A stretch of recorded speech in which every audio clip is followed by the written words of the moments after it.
Okay, since I've begun to look more and more like the peasant on the cover of Stairway to Heaven by Led Zeppelin, I'm more concerned with using weapons to defend myself, okay?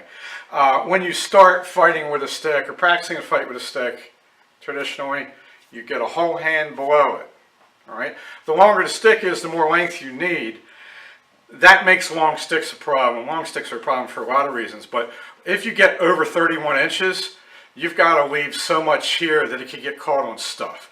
So you don't want to use a stick over 28 inches unless you have some experience, contact experience with a katana, with the bokken version of it, with the kendo stick, and dealing with all of that extra tail back here, okay? A stick this light, I'll use it like that, okay? This is untaped for competition and sparring. We just put a few turns right on the end so that we don't abrade our partner's skin, okay? Then eventually we add more tape to keep the thing from fraying. Let me show you this one. This stick, this is a baton.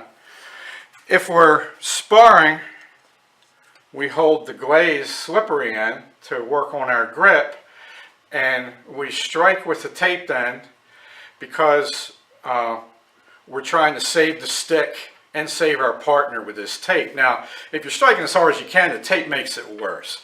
But if you put some tape on here, it'll keep from cutting them up. Now, this is how I spar with it. If I'm to defend myself with it, I want the tape on my end. Any stick that you're going to use to defend yourself with, you should have something grippy on your end and nothing but slick on his end in case it gets grabbed. If you haven't been in a stick fight before and somebody pressures you, chances are you're going to unconsciously give him your stick. Everybody does this. I could train you for 6 weeks. First time you go out there and Eric charges at you, you're going to step back and your stick's going to stay there because it's your instinct to put your tool between you and your opponent. So this has got to be slick. I'll go to weapon retention next. Okay, you get a job tomorrow as a security guard and they give you a stick. Okay. You have to forget the guard and go to a shoulder load. If you do anything other than the guard or the shoulder load, you're in trouble. And right now, you can't work from the guard because you haven't put the training in. So you go to the shoulder load, and we can do the same thing.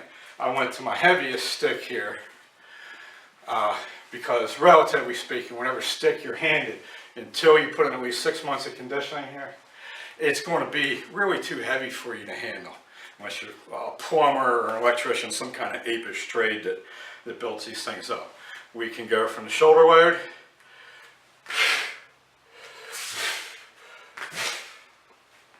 All right, I'll do it on the bag, okay.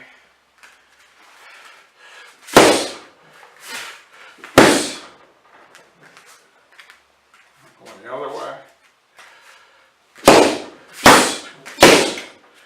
I like this with a heavier stick, okay? No sir, no sir. Okay.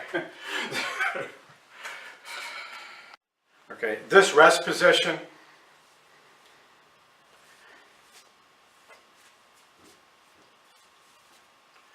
gives you one way. You could use the back of the butt to stop him and then replace it with this empty hand and get this thing away from him. You want to keep your weapon away from him with your body between the two of you. All of your strokes, you would never throw a backhand and have it go out here like this. Your backhand needs to come here. So you throw from and to, shoulder, elbow, hip, top of the head. So these are your power points.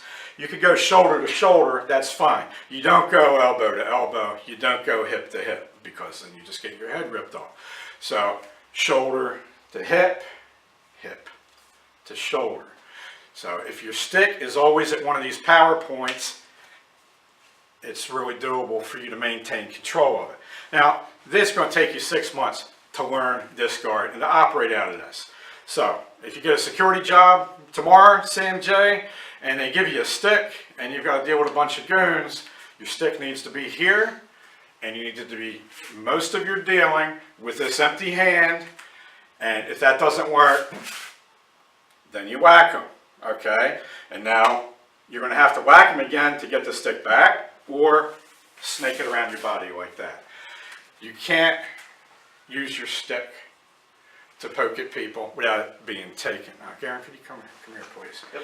If the guy does grab your stick, okay, with one hand, you can always get it back by twisting it with two hands, okay? You have to have one of your hands on the inside of his hand and the other hand on the outside of his hand for it to work. And when you strip it, you also want to step away so that he doesn't just let go of his stick and take your head off or tackle you or whatever.